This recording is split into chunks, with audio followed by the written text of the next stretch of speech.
चचा की वफात ने घर को बदल कर रख दिया था और चची बेहद तन्हा महसूस कर रही थीं क्योंकि उनकी कोई औलाद ना थी और वो हर कदम पर चचा को याद करके गम से टूट जाती थीं। हम सब बहन भाई चची के पास आए तो वालिदा ने बड़ी नरमी से कहा कि चची बिल्कुल अकेली ही और इन्हीं किसी के सहारे की सख्त ज़रूरत है, इस लिए मुझको उनके पास छोड़ देना बेहतर होगा ताकि चची को तन्हाई ना सताए और दिल का बोझ कुछ हल्का हो सके। मैं उस वक्त 15 बरस का था और घर वाले समझते थे कि मेरी मौजूदगी चची के लिए आसानी और सहारा बन सकती है क्योंकि मैं सबसे छोटा था और जिम्मेदारियां भी कम थीं, इसलिए फैसला फौरन कर लिया गया कि मैं चची के साथ ही रहूँगा और वालिद मेरी पढ़ाई और खर्च बर्दाश्त करेंगे ताकि चची पर कोई बोझ ना पड़े और सब कुछ मुनासिब तरीके से चल सके। चची ने मुझे बहुत प्यार से रखा और हर काम में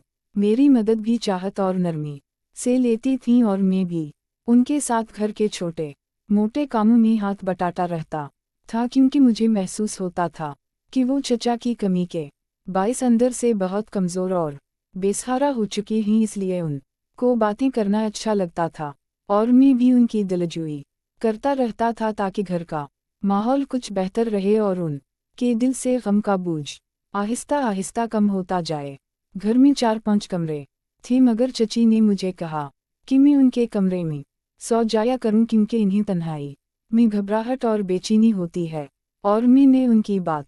खामोशी से मान ली और अपनी चारपाई उनके बिस्तर के पास बिछा ली ताकि वो खुद को अकेला महसूस ना करें और रातें कुछ आसानी से गुजर जाएं। मेरी रोज़मर्रा की मसरूफियात में स्कूल जाना, वापसी पर सबक तैयार करना, छोटे मोटे काम करना और चची का ख्याल रखना शामिल हो गया था और मुझे लगता था कि इस तरह वक्त भी गुजर जाता है और चची को भी किसी हद तक सहारा मिल जाता है और घर में खामोशी भी कुछ कम महसूस होती है क्योंकि वो अक्सर मुझसे बातें करती रहती थीं और अपनी यादें और दिख बयान करती थीं जिन्हें मैं गौर से सुन लेता था ताकि उनका दिल हल्का हो सके और वो खुद को अकेला ना समझें। मगर एक रात अजीब सी कैफियत पैदा हो गई जब मुझे नींद नहीं आ रही थी और मैं रुका हुआ लटा सोचों में डूबा हुआ था कि अचानक चची उठ खड़ी हुई और मैंने हैरत से देखा कि वो आहिस्ता आहिस्ता वॉशरूम की तरफ चली गईं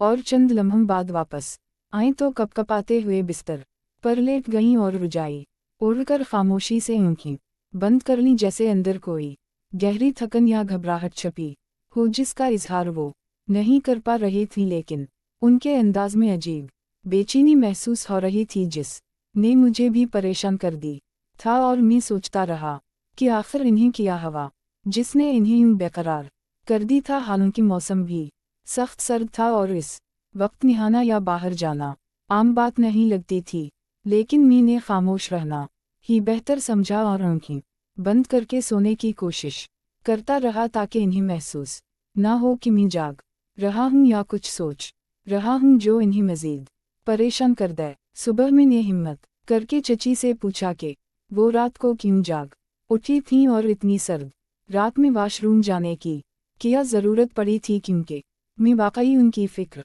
में मुब्तला था और चाहता था कि वो सेहतमंद रहीं और उन पर किसी कस्म का ज़हनी दबाव ना हो ताकि ये तन्हाई और गम उनके लिए मज़ीद मुश्किल ना बन जाए। लेकिन इन्होंने चंद लम्हे खामोश रहकर कहा कि कभी कभी दिल घबरा जाता है और नींद नहीं आती तो आदमी यूं ही जाग उठता है, और मैं बस उसी बेचैनी में उठ गई थी और ज़्यादा कुछ नहीं हुआ था। तुम फिक्र ना करो सुलेमान, मैं ठीक हूँ और तुम्हारे साथ रहकर मुझे हौसला भी रहता है और घर की खामोशी कम महसूस होती है, इसलिए तुम बस अपना ध्यान पढ़ाई पर रखो और बाकी अल्लाह बेहतरी कर देगा हमेशा। मैंने चची की बात मान ली मगर रात का मंजर मेरे जहन में बैठ गया था और मैं समझ गया था कि चची अब भी चचा के गम में टूटी हुई हैं और उनकी कैफियत अंदर से बहुत कमज़ोर हो चुकी है, इस लिए मुझे इनका ज़्यादा ख्याल रखना होगा ताकि वो